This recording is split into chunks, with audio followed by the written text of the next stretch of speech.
of Uganda, Her Excellency Jessica Lupo, during the 3rd East Africa Fire and Anointing Pastors Conference at Sharon Youth Center in Zambia, Kampala, made these remarks very exclusively. President Yoweri Museveni says spiritual transformation should go hand in hand with economic empowerment.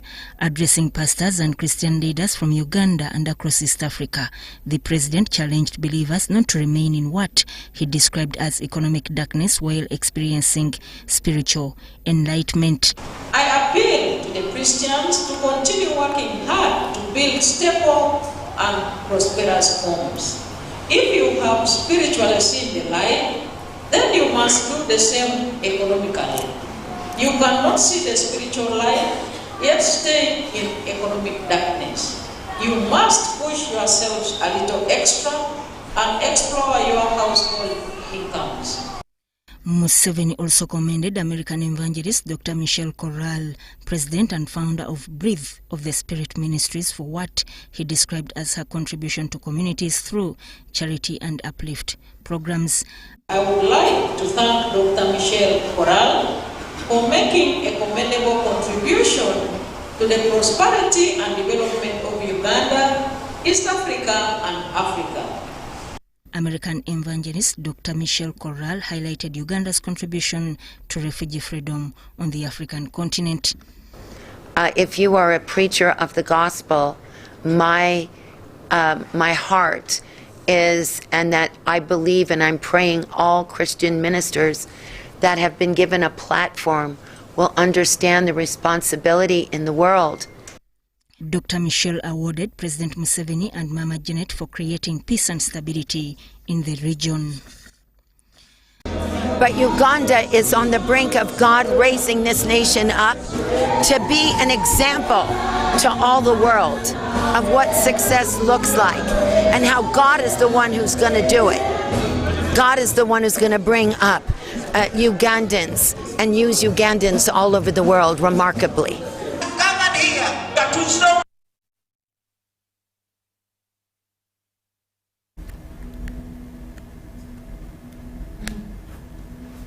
The Office of the Prime Minister has today received another donation food from the Well Wishers to be distributed to the hunger-affected people of Karamoja. The Prime Minister Nabanja said she has received 15 metric tons of rice, 6 metric tons of sugar, and 1,000 pieces of cloth. The donation came from the Nile Humanitarian Development Agency, Galaxy International School, and the Turkish community in Uganda. The Office of the Prime Minister continues to receive food aid for the hunger-stricken people of Karamoja. Today, the Prime Minister Robin Nabanja hosted a team from the Nile Humanitarian Development Agency, Galaxy International School, and the Turkish community in Uganda, who donated 50 metric tons of rice, 6 metric tons of sugar, and 1,000 pieces of cloth. I want to appreciate Nile Development Agency for supporting the Office of the Prime Minister with 50 tons of rice and 6 tons of sugar and 1,000 pieces of clothes for women, men and children that are already cleared by URA. I want to thank you for this good gesture. So we work with Turkish community and also with Nile humanitarian community and try to help to save the lives, as you said, and also we have several projects, whatever is needed. So we are in contact with our donors, which most of them are abroad. They are generally in Europe, in USA, and especially they are also general Turkish community. This food will go to Kabong, the district of Amudat, and Moroto. Reason being, we continue to get reports that those 3 districts are doing badly. So we want to save life. If we want to save life, we begin from where there is a big problem. And apparently the big problem is in Kabong, is in Moroto, and Amudat. While receiving this donation, the minister in charge of disaster preparedness, relief and refugees, Samuel Ngola, thanked them for supporting the people of Karamoja. I want to thank them very much. We are processing the containers already in URA. They are clearing it, and they are happy. You help them, you give them a letter, and finance has also helped them, has exempted them. Meanwhile, the Prime Minister Robin Nabanja has received a new Chinese ambassador to Uganda, Hu Guangrong. The new Chinese ambassador pledged to continue to support the government of Uganda in a number of sectors to foster development in Uganda. Uganda and China continue to enjoy warm bilateral relations based on shared values and ambitions for socio-economic transformation. Our bilateral relations have also been strengthened by high-level exchange visits, including at the presidential level. Uganda is an important country in Africa and an important member of the global South. So China appreciates Uganda's long-standing commitment to an independent foreign policy and its support for true multilateralism. China stands ready to work with Uganda to strengthen coordination in multilateral platforms such as the United Nations. We will continue to advance priority cooperation in agriculture, industrialization, public health, green development, the digital economy, and the youth capacity building. So China attaches great importance to energy and mineral cooperation with Uganda, and they stand ready to encourage more capable Chinese enterprises to invest here.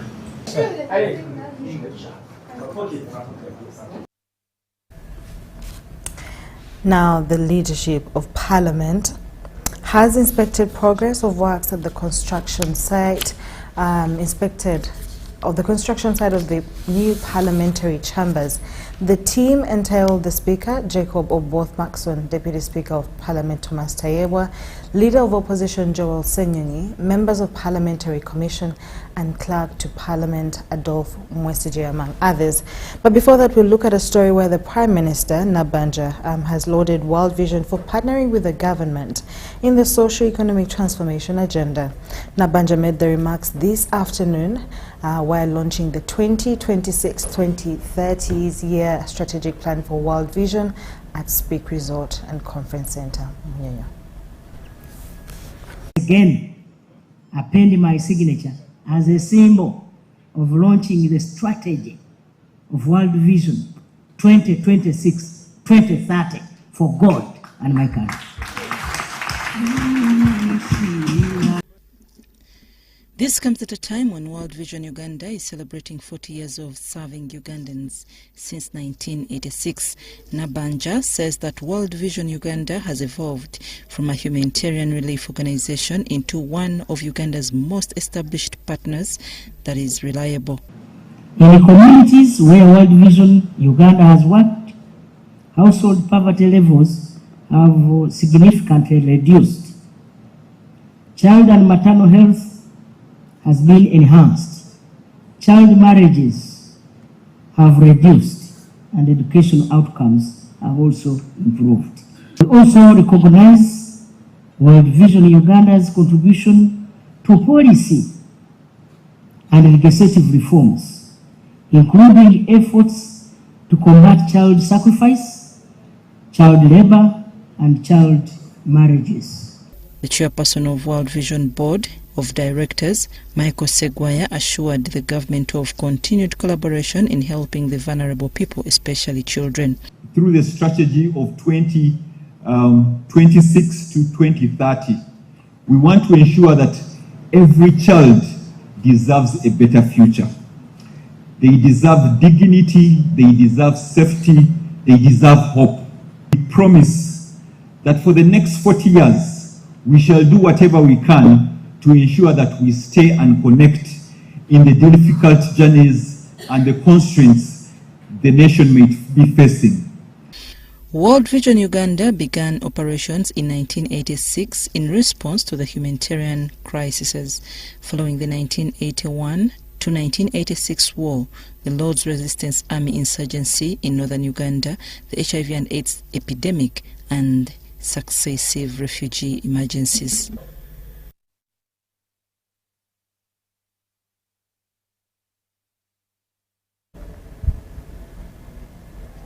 The Special Forces Command has emerged overall winner of the second edition of the CDF Interforces Drill Competition held at Kololo Ceremonial Grounds today. The annual competition brings together personnel from different branches and units of the Uganda People's Defence Forces to test military precision, discipline, teamwork and cohesion. This year's edition has featured the Directorate of Women Affairs, highlighting the growing participation and contribution of women in the force. The Deputy Chief of Defence Forces, Lieutenant General Sam Okiding, represented the CDF General Mhozi Kainerugaba.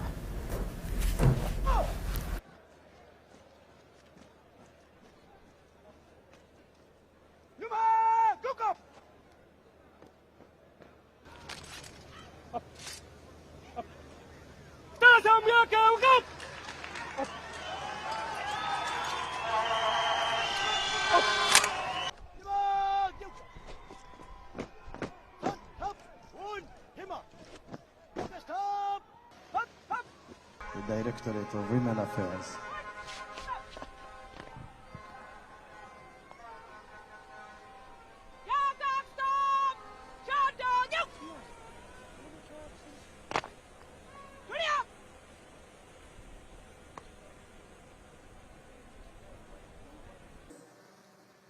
The CDF Interforces Drill Competition was organized to promote and assess excellence in military drills, discipline, turnout, teamwork, coordination, and ceremonial standards among the participating teams.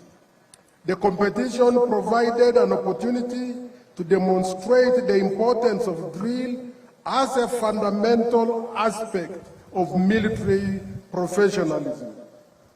Beyond the execution of drill movements, the competition aimed at strengthening esprit de corps, cohesion, precision, confidence, and healthy competition among the participating teams. I wish to reiterate that the UPDF is the People's Army. It exists to defend the country, Uganda, protect the sovereignty, protect its people, and preserve the peace, security, and stability of our country. This has happened out of your hard work. This responsibility extends to the region, because we know the region we live in. And not only that, even beyond the region. Drill is the foundation of military discipline. It is where obedience, teamwork, alertness, and pride in service are built. When we drill, we learn to listen intently, obey instantly and correctly, work as one body and not as individuals, and maintain smartness and endurance even under pressure. Drill winning team is Special Forces Command Alpha.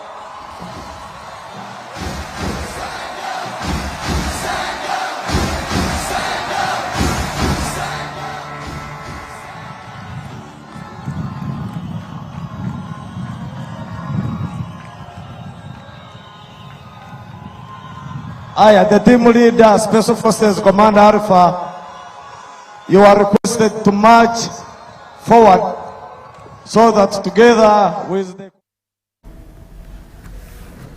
A great win right there for SFC, 50 million belonging to them as of today. In more stories tonight, the leadership of Parliament has inspected progress of works at the construction site of the new parliamentary chambers. The team entailed the Speaker, Jacob Oboth, Maxon Deputy Speaker Thomas Tayewe, Leader of Opposition Joel Senyonyi, members of Parliamentary Commission and Clerk to Parliament Adolphe Mwesige, among others. The project being undertaken by Rocco Construction Limited has now entered its final structural phase, and once completed, the new debating chamber will accommodate more than 600 members of Parliament, which is a major upgrade from the current colonial-era chamber, which has outlived its capacity. Beyond the main chamber, the new complex will have expanded areas for journalists, visitors, distinguished guests, modern committee meetings rooms, and will integrate technology such as automated voting systems, allowing members of Parliament to vote directly from their seats. Of course, with its final phase now underway, the new Parliament building is expected to finally give the legislative arm of government a bigger and more modern home. Take a look. We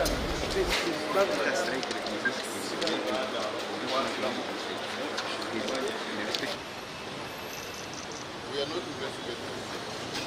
We are the owners who want to know the progress.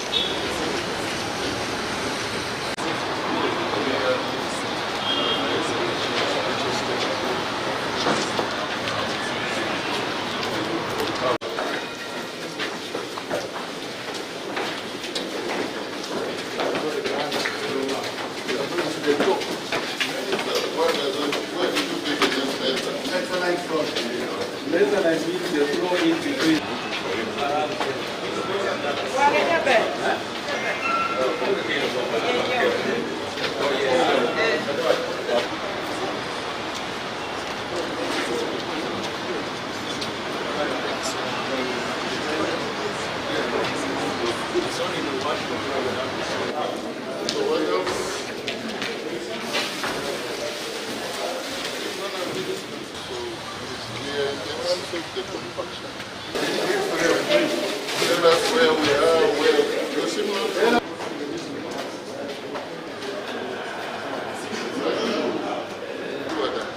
in the whole of Africa. See, which one should we take?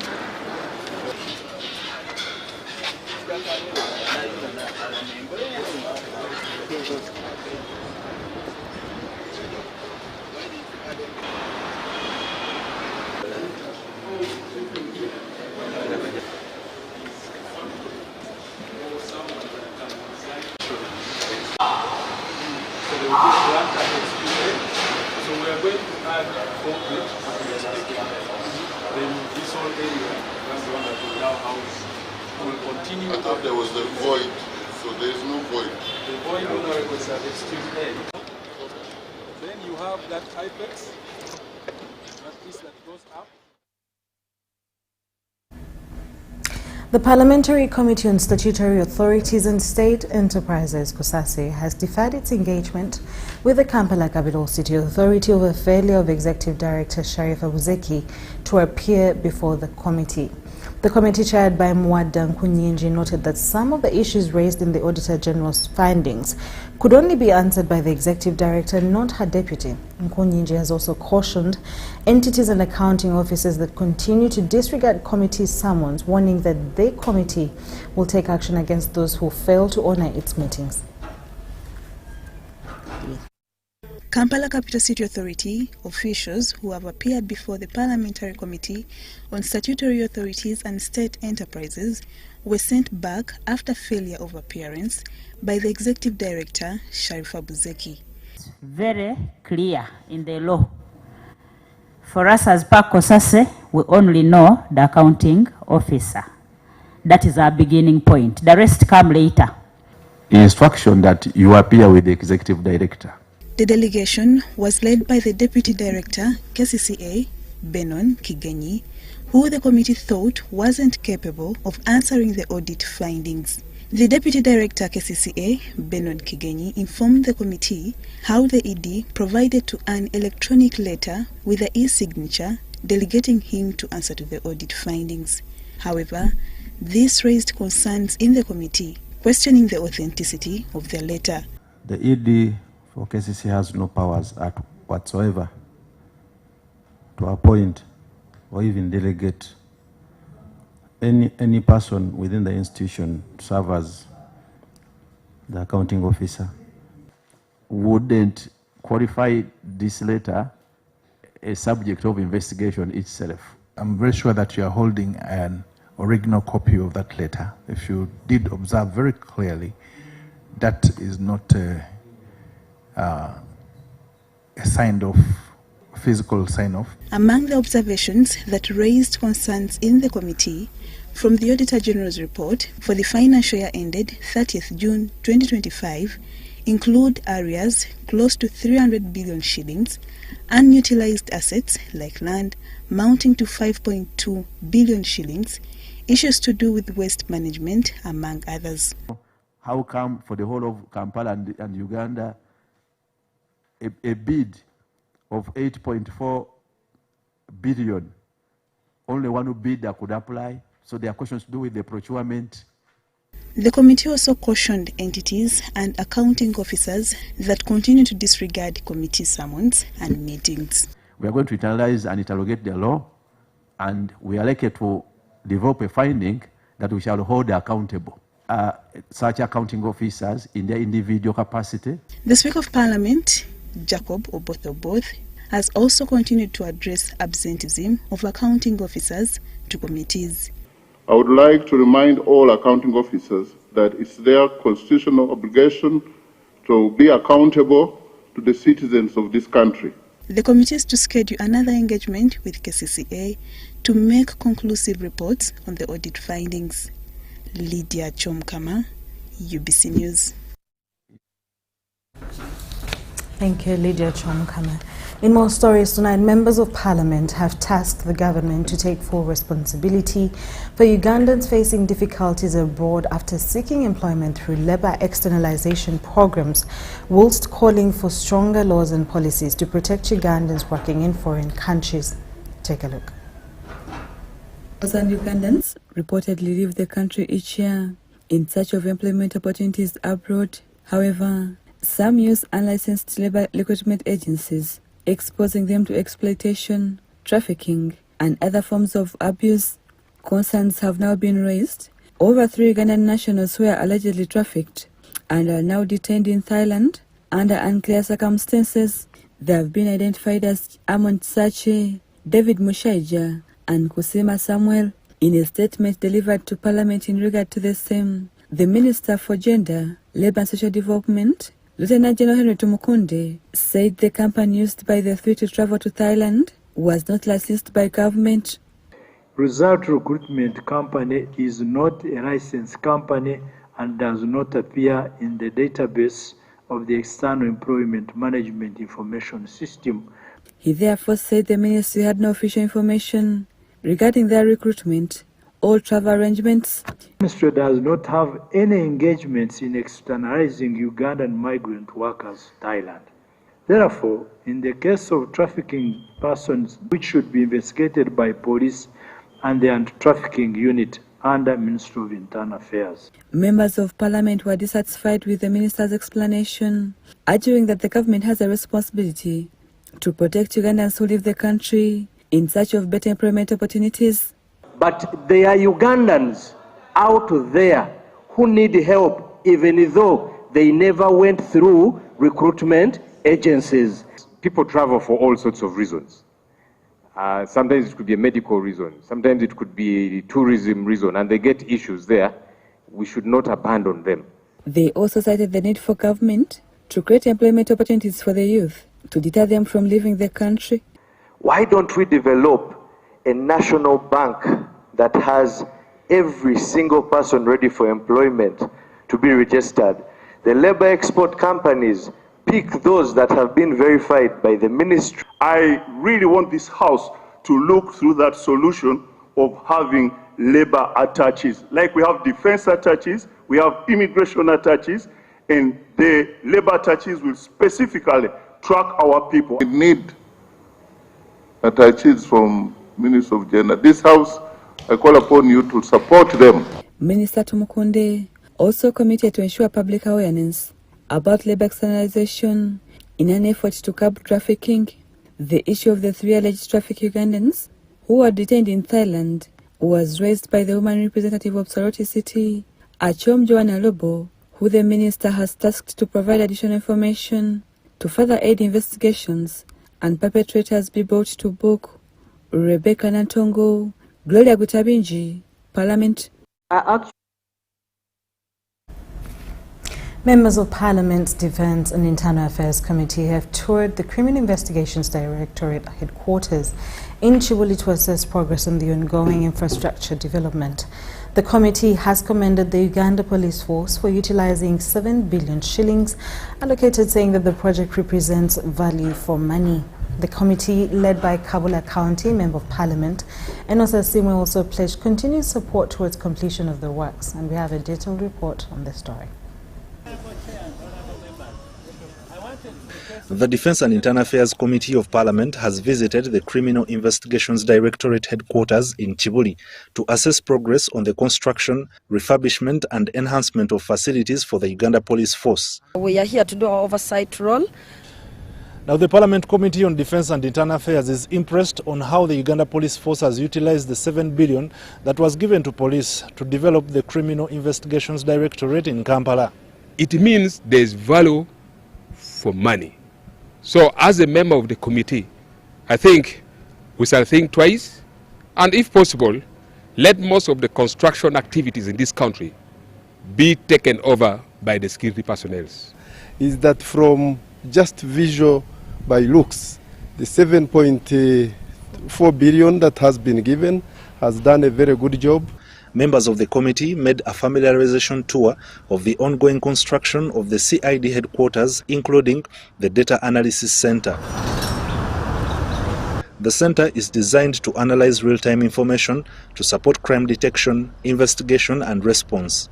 Somebody in Kabong, if he has committed a crime today, it's already documented with them or it's already received here. And action taken and follow-up on that file is being documented or can be gotten in real time. So I think they're doing a very good job. The committee was led by Kabula County Member of Parliament Enos Asimwe, who pledged to support the Uganda Police Force in achieving its infrastructure development targets by 2027. So that they improve on their service delivery, mostly in terms of closing files on time, in terms of welfare of police officers, in terms of turnaround time to respond to crime and all that. According to the CID boss, AIGP Tom Magambo, integrating the data system with those of other government agencies will make investigations more efficient. So we must, of necessity, get this facility running as soon as possible so that we are able to answer to the demands of the population. The 2025 annual crime report shows that Uganda's detective workload stood at 1 detective for every 54 cases.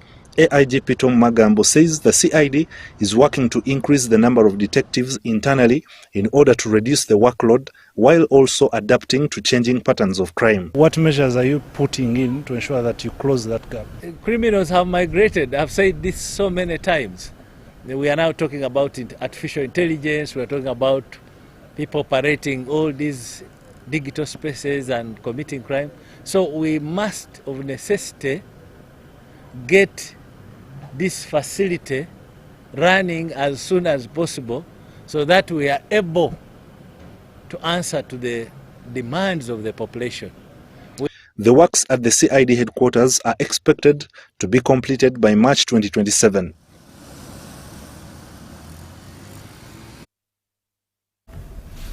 The National Lotteries and Gaming Regulatory Board is seeking Parliament support to review the policy governing the gaming sector. The board says current penalties are not deterrent enough, with repeated offenders continuing to operate illegally. Take a look. The leadership of the National Lotteries and Gaming Regulatory Board has asked the Parliamentary Committee on Commissions, Statutory Authorities and State Enterprises, COSASE, to support a review of the policy governing the gaming sector. Appearing before the committee, the team led by the Chief Executive Officer, Dennis Mudenengabirano, decried what it described as repetitive offenders who find the current penalties not deterrent enough. Penalties that are in this law require someone to pay a maximum of about 900,000. That is money they can make in an hour and can go back and continue with their illegal business. So we have come up with amendments where we will need support from MPs. According to the board, a total of 4,400 illegal gaming machines were confiscated last year alone. The board told the committee that much of the equipment is smuggled into the country disguised as spare parts, making enforcement difficult. Over the last 5-6 years, we've confiscated over 9,983 illegal gaming equipment, and of those 6,749 have been destroyed, and this is through court orders. The board further noted that emerging technologies and changing trends in online gaming have outpaced the existing law, making an urgent amendment necessary. The board was appearing before COSASE to answer to a number of issues arising from the Auditor General's report of 2025. The Auditor General is observing lack of regulations. What you developed are guidelines or a framework. My question is, are you classifying this as regulation, or you are classifying them as a framework? COSASE is expected to make recommendations to Parliament on whether the law should be amended to introduce stiffer penalties and stronger regulatory powers. Established under the Lotteries and Gaming Act of 2016, the National Lotteries and Gaming Regulatory Board is mandated to create a fair, transparent and well-regulated gaming environment that benefits the nation while protecting citizens from adverse effects of gaming. Dorcas Kimono, UBC News at Parliament.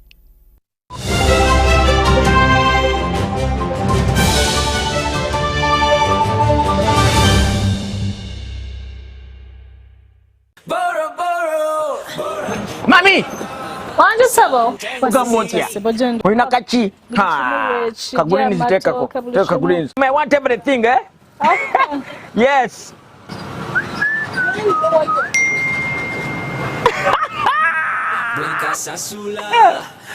So, when I pay the time, this will increase my loan limit. Hey, Hemutieni Momo. Madam, remove the food. Put more meat. Add the meat. Yes. Hey. Now, these are the fruits of paying your loan is in time. That's right. Every time you repay your Momo loan on time, your loan limit can increase, giving you access to more money when you need it most. Dial *165*5# to borrow, pay back, and grow your limit with Momo loans. You have juice? Yes. Juice in me.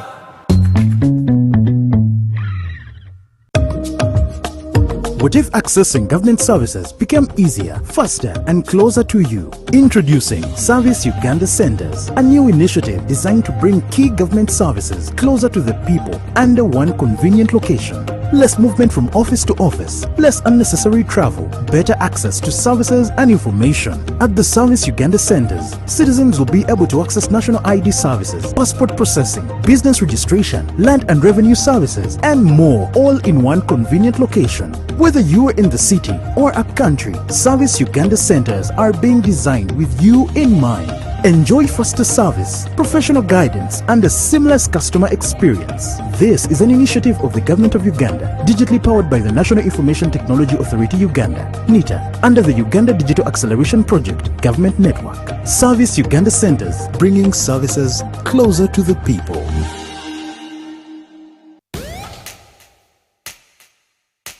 We don't need anyone's permission to move forward. What we need is the power to do it our way. Spiro is not your typical EV company. It's the power grid for African ambition. A network that connects Nairobi to Kigali, Lagos to Lome, Dar to Kampala. Not with cables and wires, but with clean, quiet, relentless movement. This is Africa, powered by us.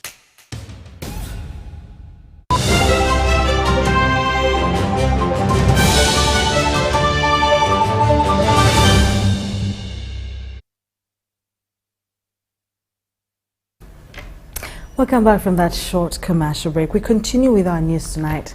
And in more stories tonight, the Deputy Speaker Thomas Tayebwa has hailed President Sharon Museveni for intervening in the repatriation of the remains of the late Saison Karungi Mutunji from China. The President contributed 100 million Ugandan shillings to facilitate the return of the fallen Saison Mutunji 6 months after her death in China. The late Mutunji's death attracted social media's attention after her family failed to raise funds to repatriate the body, and the Deputy Speaker Thomas Tayebwa requested the President to intervene.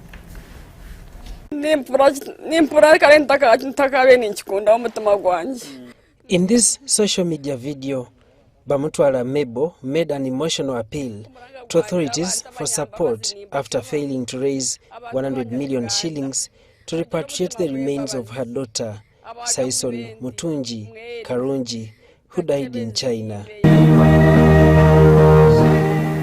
The video attracted wide attention on social media, prompting the Deputy Speaker, Thomas Tayebwa, to draw the attention of the President to the matter. Following the successful repatriation of her remains, a funeral service has been held for the late Mutunji at St. Stephen's Chitala Church in Katwe, Kampala. Circumstances surrounding the death of Saison Karungi remain unclear. She reportedly moved to China in 2023 in search of greener pastures, a dream that was cut short 6 months ago when she collapsed and died.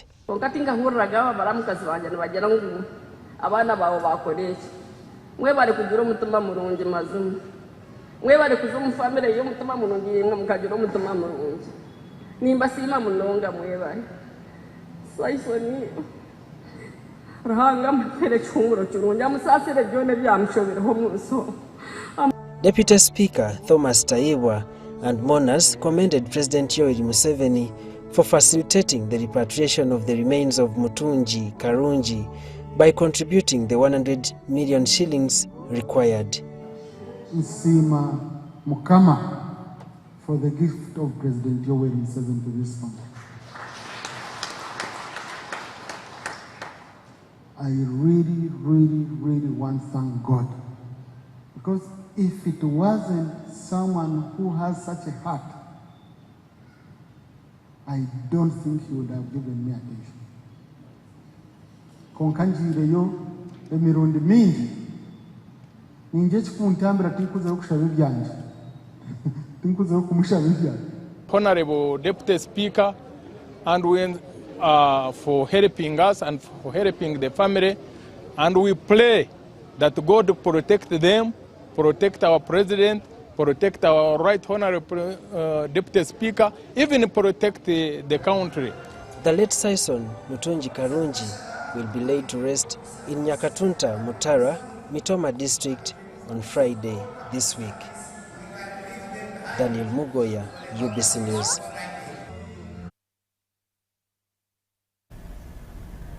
May the Lord strengthen the family of the deceased. Police in Nansana working with motorcycle dealers under Mogo have raided garages and shops suspected of dismantling stolen motorcycles and selling the parts. The operation targeted mechanics and shops in Ndeba suspected of handling stolen motorcycles. Police recovered more than 10 motorcycles, some of which had been dismantled, while others had number plates and parts that did not match. Ebikwekweto tuzze tubikola kubabbi abapiki oba naabo abadiringira mu piki eziteberezebwa okuba nga nzibe.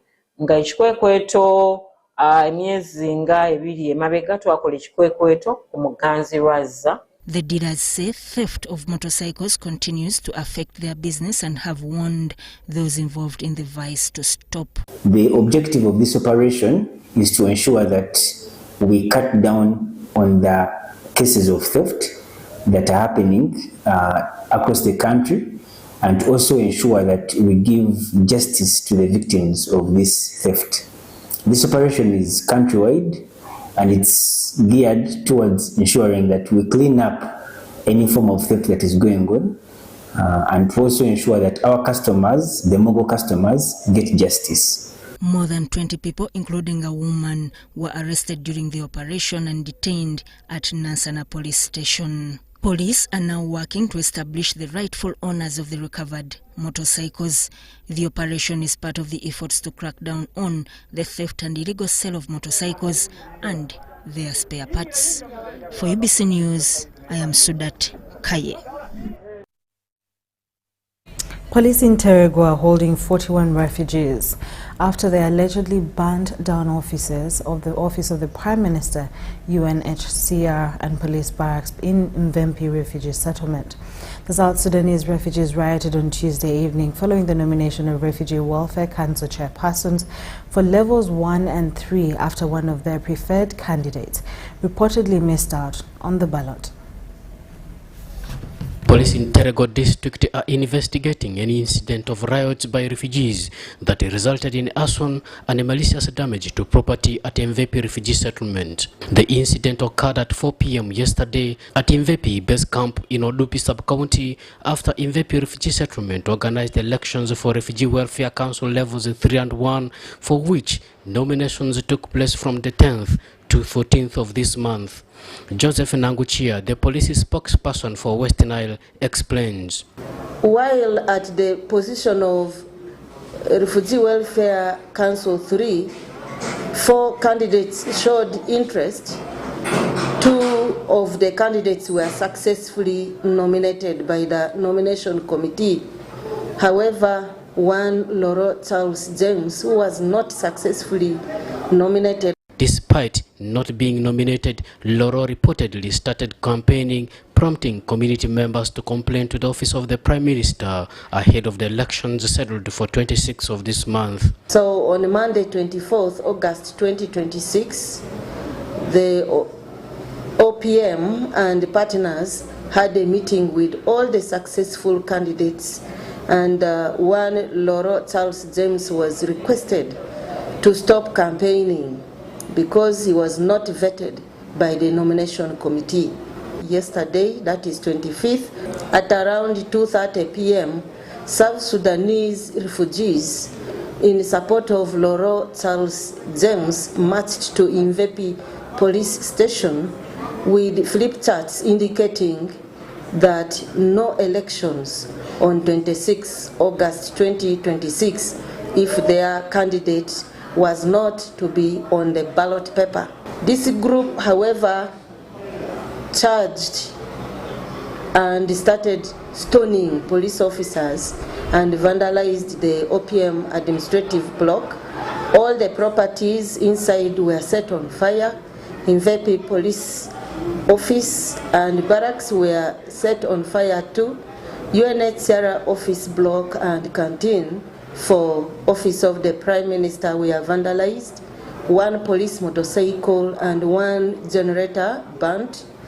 2 cars were badly damaged. 2 police officers were injured.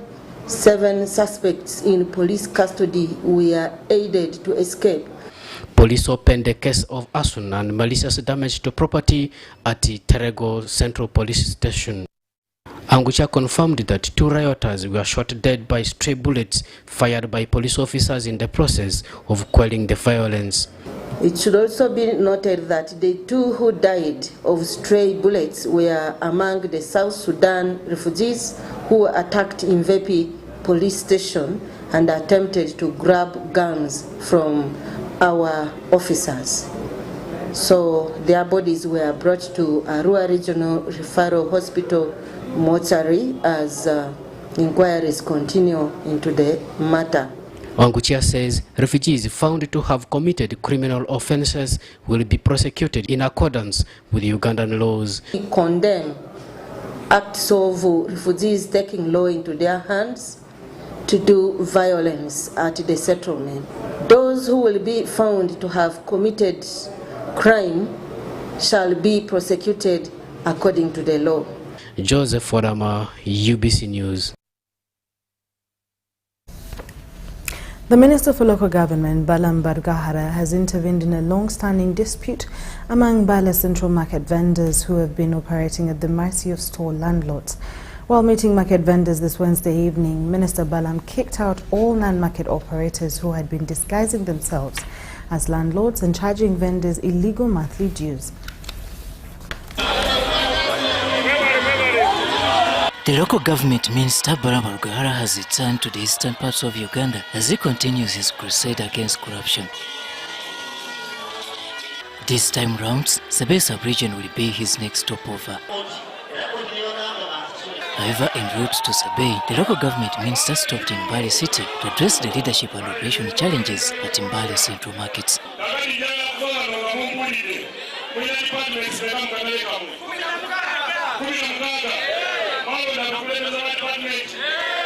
At the meeting convened at the locus, vendors raised concerns of over poor management of the market, with others accusing city government officials of undermining government guidelines regarding the operationalization of such facilities.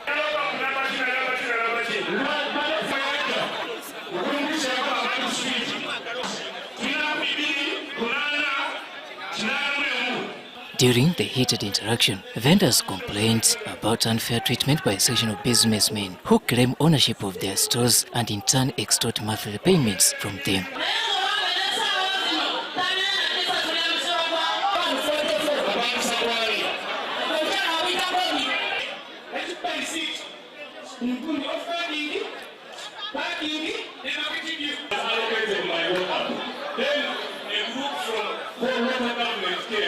It was a total hassle for vendors as everyone struggled to have their complaints registered.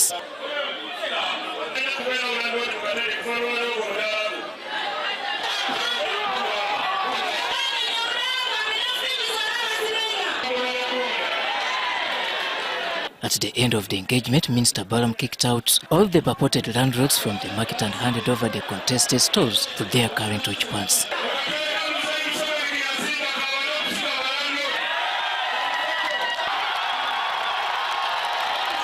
Balam also revised the monthly tax collections and reduced charges by almost half.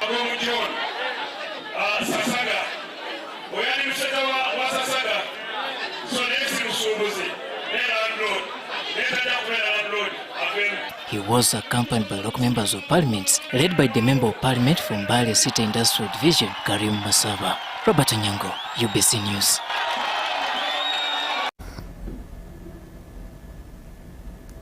Government decongest Mpondwe Congo Road relocates trucks to Isango sub-county in Bukonzo County West today. Government has relocated all heavy trucks from the Mpondwe border to the former Isango cattle holding ground in a bid to curb accidents and congestion along the busy Bwera Mpondwe Congo highway in a move that has sparked mixed reactions. For months, heavy trucks waiting to cross into the Democratic Republic of Congo have been parking along the roadside in Mpondwe, causing traffic jams and deadly accidents. Government has now intervened, relocating all heavy trucks to the former Isango cattle holding ground, which will now serve as a designated parking yard for cross-border trucks. The relocation of trucks from Mpondwe to Isango is a good thing, because we are doing this under directive to decongest the border. He has helped us as town council because our road was really congested by those transit trucks, and now we have some relief on our roads, especially this highway from Bwera to Customs. The town clerk says the move will, however, affect local revenue collection, and the council will engage Isango sub-county leadership on revenue sharing. In terms of revenue, it is true that we've been receiving some revenue from our council parking yard, which is closer to the border. But as a way of decongesting the border, this does not mean that we're going to lose revenue. We are into negotiations with the district together with the Isango sub-county to ensure that this is going to be taken care of. Because once we decongest the border, then what follows is for us to sit down and agree on maybe revenue sharing. Local leaders and residents of Isango sub-county have welcomed the move, saying they have lost lives due to trucks parked on the narrow highway. Abantu baffe awo mukubu eriva Bwera eriva igenda Mpondo ku border. Kino kye kitundu kyaffe ekipya kibatuwadde nga kigenda kolebwako by government kitekebwe mu nkola ate ne services zonna zigenda kubeerawo. Gertrude Nalubowa and Muthambi reporting for UBC News. Uganda Wildlife Authority has commenced the phased translocation of 200 Uganda cubs from Murchison Falls National Park to Pan Upe Wildlife Reserve in a major conservation effort aimed at restoring wildlife populations, strengthening ecological resilience and boosting tourism in the reserve. The translocation exercise brings together UWA wildlife capture, veterinary and law enforcement teams tasked with safely capturing, handling, transporting and releasing the animals into their new habitats. And the target is to bring 200 cubs here. We are doing this because one is we want to expand the range of the species that is the Uganda cubs. You know, a lot of things are happening in Murchison Falls, oil and gas development, infrastructure, tourism development, everything else, and so on and so on. The exercise is being conducted in phases, with teams prioritizing the safety and welfare of the animals, personnel and equipment.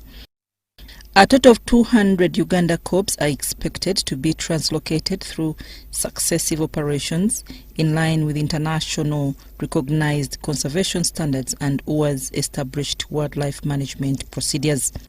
Though we have cubs in other protected areas as well, but Pian is the biggest wildlife reserve in Uganda. It's close to 5,000 square kilometers. And therefore, you need to repopulate it so that it also springs up and starts, making tourism sense to the communities and to everybody else. We are going to work tooth and nail to ensure these animals survive, to ensure that they announce the existence of Pianupe, and to ensure that we improve the tourism product in Pianupe Wildlife Reserve. The translocation forms part of UWA's broader strategy to restore and strengthen wildlife populations across Uganda's protected areas, enhance ecosystem resilience, and ensure conservation generates lasting ecological, tourism and socio-economic benefits. And animals already inside have grown in numbers because of the culture, and I really appreciate this. As a community, we don't even burn charcoal, we don't cut trees. This is something very positive about the community. Today's activity is part of adding value or adding the number of wildlife that will, because of this dynamic of life, that is wealth creation. It is now expanded in terms of you can, with this tourism, either domestic or foreign. The phased translocation will continue until the target of 200 Uganda cubs is achieved. Uganda has hosted a regional media training aimed at improving public understanding of the free movement of persons within the IGAD region. The three-day engagement in Entebbe brought together 28 journalists and communication professionals from IGAD member states to strengthen reporting on migration, governance and regional integration. Participants were taken through the IGAD protocol on free movement of persons, including its objectives, key provisions and implementation priorities. Now, 5 out of 7 IGAD member states have signed this protocol. That is the governments of Uganda, Sudan, South Sudan, Somalia and Ethiopia. The governments of Djibouti and Kenya have not yet signed the protocol, but they are studying it and holding discussions with the IGAD Secretariat as they prepare to sign the protocol. Experts unpacked some of the complex issues surrounding free movement and labor migration. Now, when you bring in Interpol, we are looking at issues of organized transnational crime, and we mostly focused on trafficking in persons and smuggling of migrants. And therefore, the journalists are now very alert and will be responsive to ensure that migration is a safe process, that it's safe, it's orderly, and it's regular. The regional bloc has engaged media practitioners on how to effectively report and promote the key components of the protocol. Our developmental tool, we need to focus more on the aspects of migration that contributes to our development strategy rather than looking at the challenges or the perceived negative aspects to migration. Journalists from different countries were also equipped with practical skills to develop accurate, balanced and evidence-based stories while addressing myths and misinformation surrounding migration. What we've been able to understand or to reflect on is the transnational crime management, where we find journalists and some communicators sometimes they do misleading reporting by not understanding how to handle and how to manage transnational crimes, especially which goes across countries. For UBC News, I am Sudat.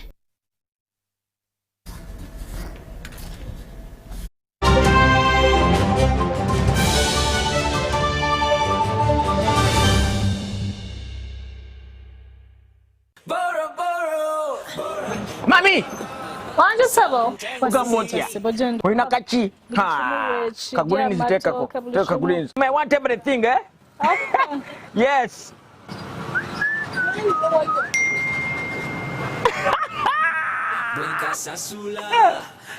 So, when I pay the time, this will increase my loan limit. Hey, Hemutieni Momo. Madam, remove the food. Put more meat. Add the meat. Yes. Hey. Now, these are the fruits of paying your loan is in time. That's right. Every time you repay your Momo loan on time, your loan limit can increase, giving you access to more money when you need it most. Dial star 165*5 hash to borrow, pay back, and grow your limit with Momo loans. You have juice? Yes. Juice in me.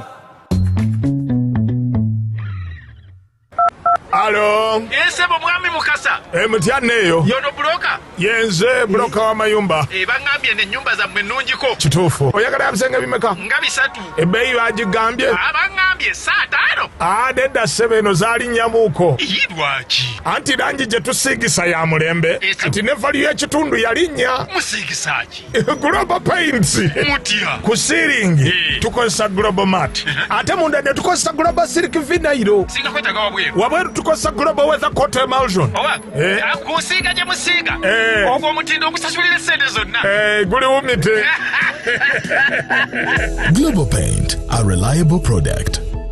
The Ministry of Finance, Planning and Economic Development and the International Growth Center invite the general public to join leaders from government, business, academia, research and development for the 10th Economic Growth Forum under the theme Realizing Uganda's Tenfold Growth Strategy in a Rapidly Changing Global Economy. We will explore practical solutions for productivity, investment, industrialization, exports and private sector growth. Be part of the conversation. Be part of shaping Uganda's economic future. 27th to 28th August 2026. Sheraton Hotel, Kampala.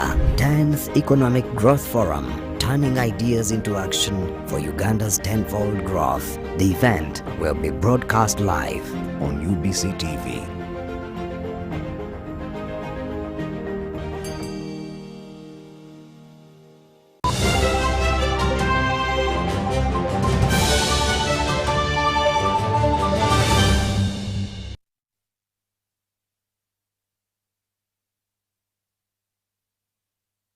Welcome to Business News. Uganda has taken a major step towards establishing a sovereign banknote production facility following the signing of an MOU between the Uganda Security Printing Company Limited and Corning and Bohr Banknote Solutions South Africa.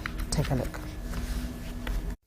The Office of the President has backed plans to establish a sovereign banknote production facility in Uganda, describing the initiative as a strategic investment in the country's national security, industrialization and technological development. The remarks were made during the signing of a memorandum of understanding between the Uganda Security Printing Company Limited and Corning and Bohr Banknote Solutions South Africa.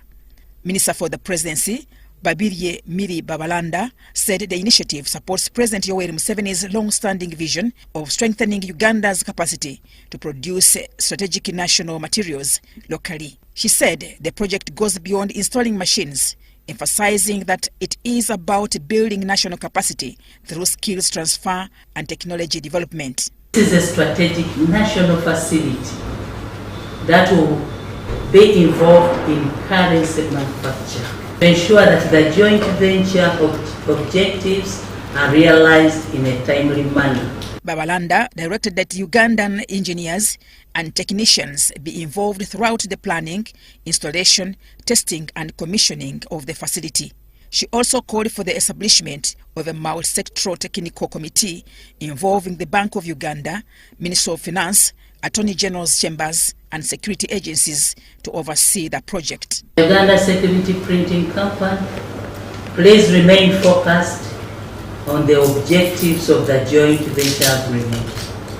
In whatever you do, please do it in the good spirit of our country. The Secretary of the Office of the President said local production of banknotes could strengthen Uganda's monetary sovereignty and reduce dependency on foreign printers. They can promote industrialization, create skilled employment, and provide opportunities for the local companies. The Secretary said the feasibility study must establish whether local production will provide value for money after considering the cost of construction, equipment, financing, maintenance, security, and future technology upgrades.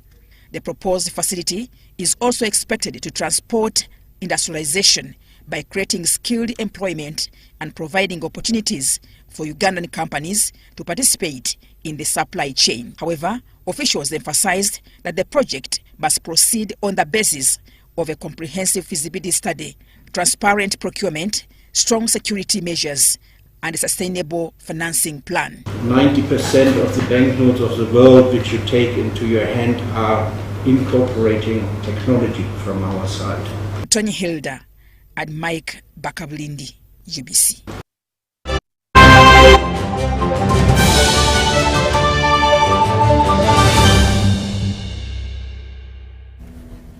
As the current Ebola outbreak in Eastern DRC approaches its third month, CGTN Africa brings you an exclusive from inside Mongwalu, a mining town in northeastern DRC where the first cases of the current outbreak were detected. Perched on top of the rugged hills of Ituri province in northeastern Democratic Republic of Congo, Mongwalu is a little town that has long been famous for its lucrative artisanal gold mines. But today, the little town of about 140,000 people sits at the center of a global health crisis. In early May, health authorities identified Mongwalu as the site of an outbreak of an unknown illness which would later be identified as the Bundibujo strain of Ebola. Health authorities say that the highly mobile mining labor force, coupled with a large number of people displaced by violence and inadequate health infrastructure in Mongwalu, have fueled the spread of the virus in the area.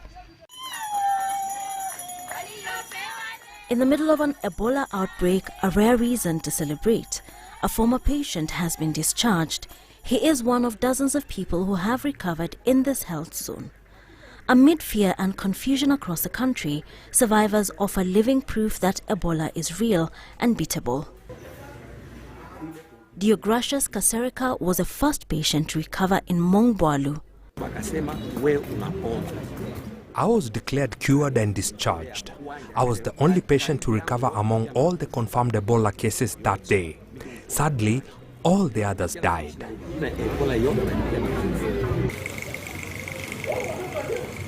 Kasereka now travels to local communities, raising awareness about prevention and encouraging anyone with symptoms to seek immediate medical care. His story is helping to break the persistent stigma surrounding the disease. Insecurity and poor health and transport infrastructure have made it hard for healthcare workers to reach key hotspots. Aid funding cuts by some key Western donors have also crippled operations, while healthcare workers have staged repeated strikes over unpaid wages. At times, hostile crowds have even targeted Ebola treatment centers and medical personnel. If you attack a healthcare center or healthcare workers, even symptomatic people outside become afraid to come in for treatment. They fear youth groups or militiamen might target the facility. To ensure proper care and an effective response, security must be guaranteed.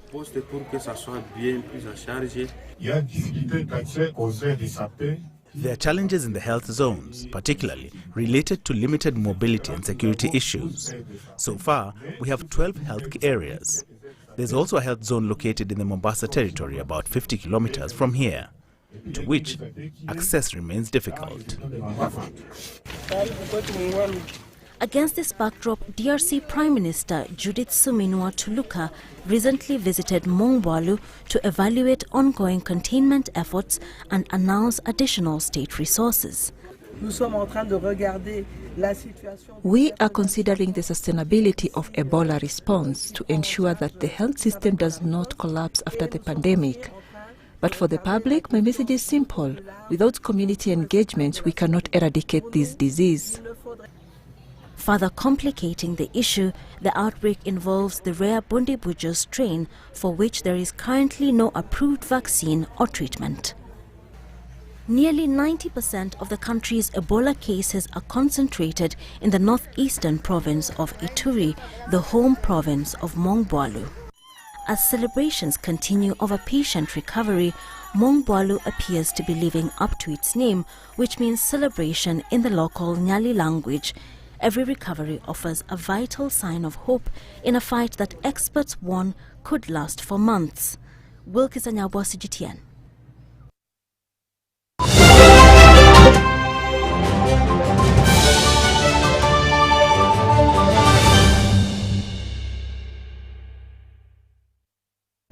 The 18th Inter-Forces Games action continued at Laibi College in Gulu as Day 3 produced fierce rivalry in ball games between police and prisons, with prisons taking the lion's share. Take a look.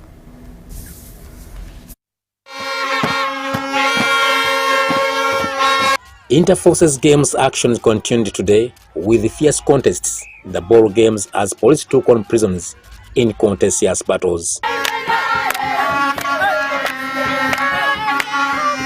The rivalry between police and prisons was showcased in netball, with both teams displaying brilliance in attack and defense.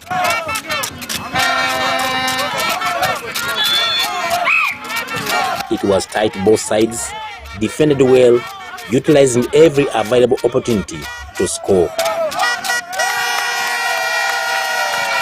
Prisons led police 43-42 going into the final quarter before a late police penalty leveled matters, a controversial call that prisons, officials and players contested, sparking heated exchanges on both sides.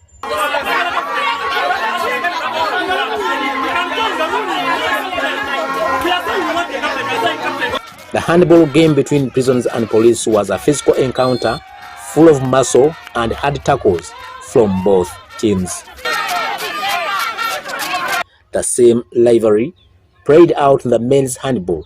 Police took an early lead before prisons clawed back to win 26-25, leaving police players lamenting missed chances. In other results, netball, UPDF thrashed Uganda Wildlife Authority 113-18 in a one-sided encounter. In volleyball, prisons defeated Uganda Wildlife Authority 3-0. Because we have our receivers, that's our focus always. Our boys can receive balls high, even where they can reach to the nets, to a setter always, to set the ball very easily to the through attack. The chairman technical, Major Henry Mijuka, says the games are progressing well, with players performing to standards. Sports where there is ball games, there is a lot of tensions. That's why you see everybody wants to win, but this is not how we behave. Those are the games, even if it's civilians, when you are playing, the tension is there. It's coaches and players. Everybody wants to win. It's not the way how the forces we behave. The forces we cooperate well, we chat well, but that is the tension of the games. Action resumes tomorrow with the shooting range competition. Haruna Ntesasira, UBC News.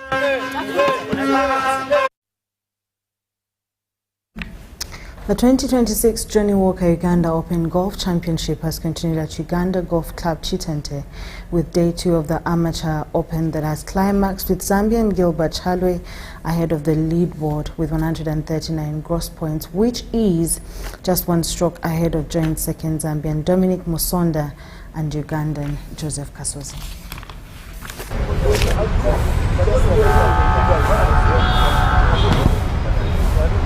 My plans for this event, because I know last year I was playing okay, and then my plans was to win, but suddenly I didn't win it. So it was one of the experiences I got. But for this tournament, my plans is just to focus on my processes, and then after that we'll see what will happen. But we definitely try to win it with my friends here. Today, I think it was just to keep it simple. Yeah, just fail a green and then 2 putts. If you make a putt, it's a bonus. Yeah, so today it was just keeping it simple, hitting the ball in play, and also committing to my target. That's it. Got your chances now gearing towards the title? I feel great. There's always one quote my coach, always tell me, like, you can't win the tournament on the first day or on the second day, but at least on the other hand, you can lose it. So you just have to position yourself, in a good position, like to give yourself a chance to win the tournament. So yeah, that was actually what I was trying to do, like on the first day and second day, to just position myself to be just in the top 5. That's all we had for you tonight. Thank you so much for watching. My name is Sharon Kyomugisha with Nakakoni Elizabeth on Sign Language.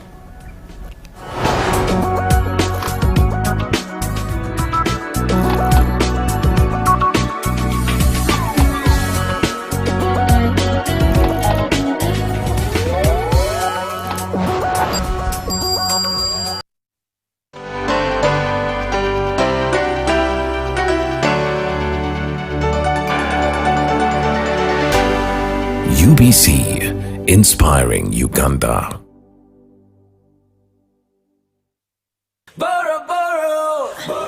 Mami! Wanje sabo. Ugamontia. Oina kachi. Ha. Kagulini zitekako. Teka kagulini. I want everything, eh? Okay. Yes.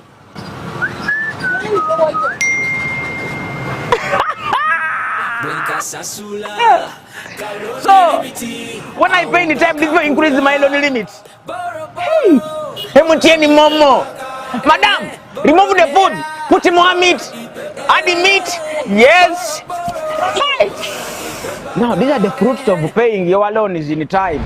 Chitufu buli lwosasula looni ya mama mu budde kyongeza omuwendo gwa ssente gw'osobola okuwolebwa miga star *5 star 5 hashi okwewola sasula oyongeze ekikomo kyo ne momo loan. You have juice?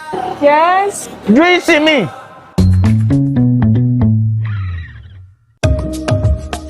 What if accessing government services became easier, faster, and closer to you? Introducing Service Uganda Centers, a new initiative designed to bring key government services closer to the people under one convenient location. Less movement from office to office, less unnecessary travel, better access to services and information. At the Service Uganda Centers, citizens will be able to access national ID services, passport processing, business registration, land and revenue services, and more, all in one convenient location. Whether you are in the city or upcountry, Service Uganda Centers are being designed with you in mind. Enjoy faster service, professional guidance, and a seamless customer experience. This is an initiative of the Government of Uganda, digitally powered by the National Information Technology Authority Uganda, NITA, under the Uganda Digital Acceleration Project Government Network. Service Uganda Centers, bringing services closer to the people. The Ministry of Finance, Planning and Economic Development and the International Growth Center invite the general public to join leaders from government, business, academia, research and development for the 10th Economic Growth Forum under the theme Realizing Uganda's Tenfold Growth Strategy in a Rapidly Changing Global Economy. We will explore practical solutions for productivity, investment, industrialization, exports and private sector growth. Be part of the conversation.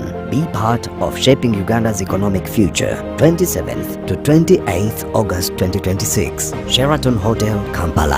10th Economic Growth Forum. Turning ideas into action for Uganda's tenfold growth. The event will be broadcast live on UBC TV.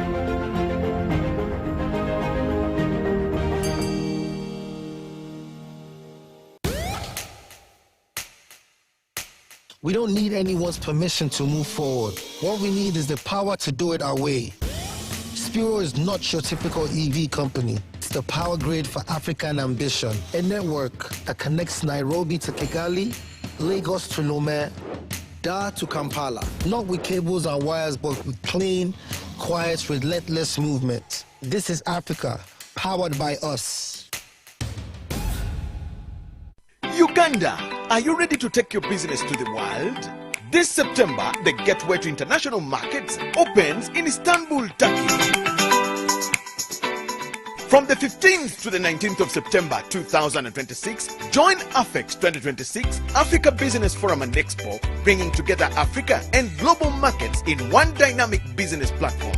Meet international buyers, investors, manufacturers, distributors, traders, and business leaders alongside the Global Franchise and Distributorship Expo.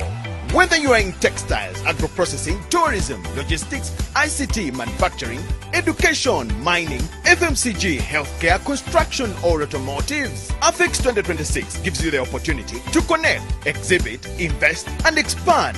Ugandan exhibitors and business visitors, this is your opportunity to showcase your products, discover new markets, build international partnerships, and take your business beyond borders. And when you're ready to make the journey, travel with Gotavet Tours and Travel, your trusted travel partner for AFEX 2026. Register today through a call or WhatsApp on 0782 556 078 or 0701 556 078. Visit Gotavet Tours.